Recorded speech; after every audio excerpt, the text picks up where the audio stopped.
শুক্রবারের সকালটা কিভাবে কাটলাম সেটাই কিন্তু আজকে আপনাদের সাথে শেয়ার করব।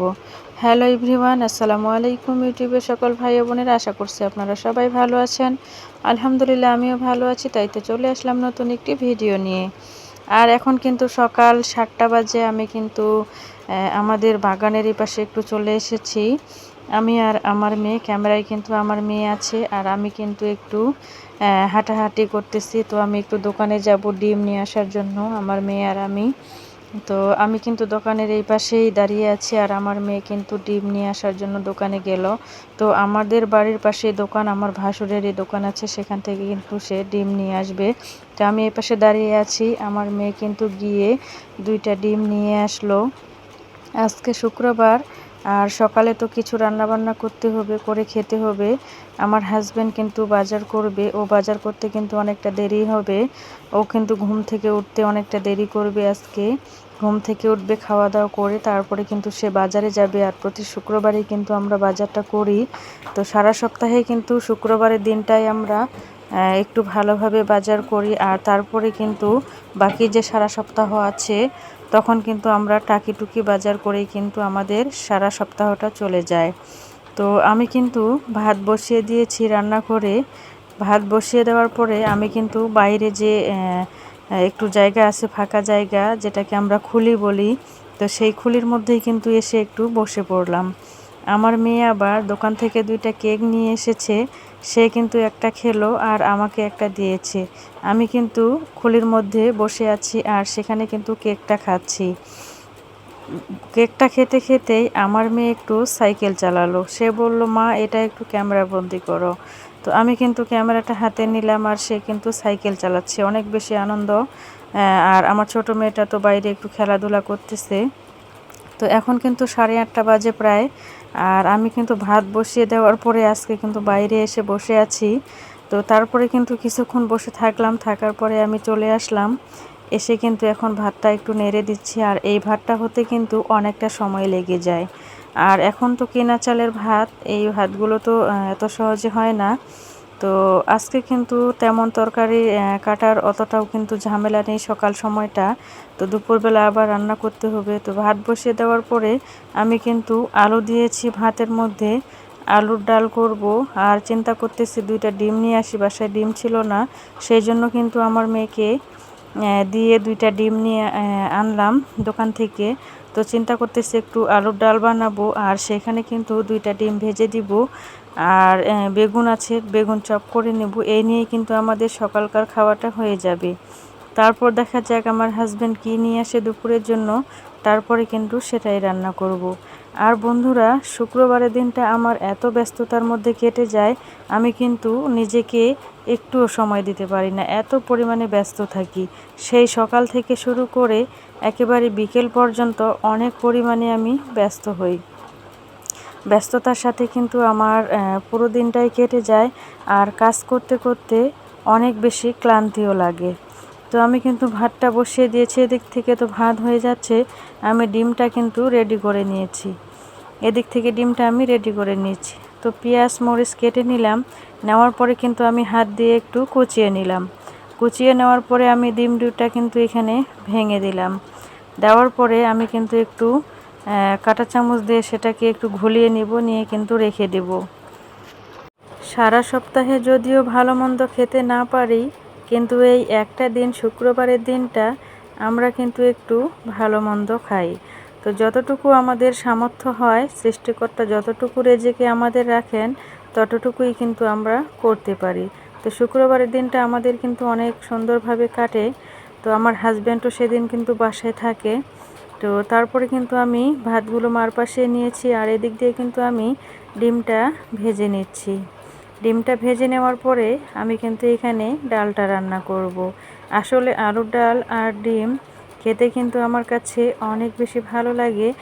বেশি করে যদি শুকনা মরিচ গনগন করে দিই সেই ডালের মধ্যে, আর সেই ডালটা কিন্তু খেতে অনেক বেশি মজা লাগে। আমার আম্মা কিন্তু এইভাবে রান্না করতো, আমরা কিন্তু দেখতাম, খেতাম সকাল যখন আমরা ছোট ছিলাম।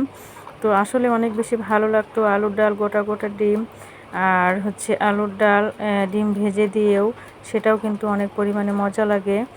তো আমি কিন্তু এখন ডিমটা ভেজে নিয়ে উঠিয়ে রাখলাম। রাখার পরে এইখানেই কিন্তু আমি আলুর ডালটা বসিয়ে দেব। তো এদিক দিয়ে আমার মেয়েটা একটু তেলটা ছোট বোতলের মধ্যে ঢেলে দিচ্ছে। সে বলতেছে, আম্মু এটা একটু ক্যামেরা বন্দি করো। তো সেই জন্যই কিন্তু আমি ক্যামেরাটা বন্দি করলাম। আর আমার মেয়েটা কিন্তু সুন্দর করে তেলটা ঢেলে দিচ্ছে। সে কিন্তু আমাকে অনেকটা সাহায্য করছে। তারপরে কিন্তু আমি আলুগুলো সিদ্ধ হয়ে গেছে, সেই আলুগুলো উঠিয়ে নিয়ে এখন কিন্তু আমি সিলতেছি। আলুগুলোকে সিলে আমি গ্লাস দিয়ে এগুলোকে গলিয়ে নিব। নেওয়ার পরে একটু পানি দেব। তারপরে কিন্তু আমি ডালটা বসিয়ে দেব। আসলে ভাতটা হয়ে গেছে, ডালটা এখনও রেডি হয়নি।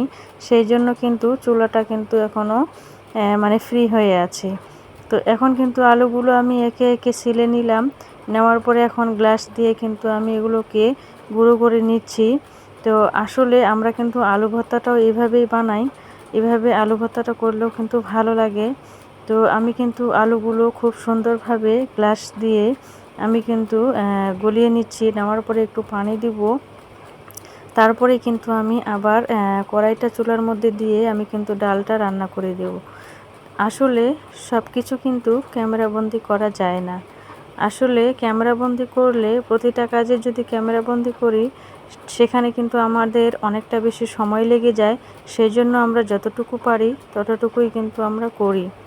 তো ভিডিওর এ পর্যায়ে এসে যে সকল ভাই ও বোনেরা আপনারা এখনও আছেন আমার এই ভিডিওর মধ্যে, ছোট্ট একটা অনুরোধ জানাতে চাই, ভিডিওর মধ্যে এখনও একটা লাইক করেননি, অবশ্যই একটা লাইক করে দিয়েন প্লিজ। আর যদি ভালো লাগে অবশ্যই চ্যানেলটি সাবস্ক্রাইব করে পাশেই থেকে যেতে পারেন। আপনাদের ভালোবাসা নিয়ে অনেক দূরে এগিয়ে যেতে চাই। অনেক স্বপ্ন নিয়ে ইউটিউব প্ল্যাটফর্মে এসেছি শুধুমাত্র আপনাদের ভালোবাসা নিয়ে। আশা করছি আপনারা সবাই একটু পাশেই থাকবেন। তো এরপরে আমি কিন্তু ডালটা বসিয়ে দিয়েছি। ডালটা কিন্তু প্রায় আমার হয়ে এসেছে, সেই জন্য কিন্তু আমি এখন ডিম ভাজিটা দিয়ে দিচ্ছি। তো এটা দিয়েই কিন্তু আমাদের চলে যাবে সকালকার খাওয়াটা। তো দেখা যাক দুপুরবেলা আমি কি রান্না করি।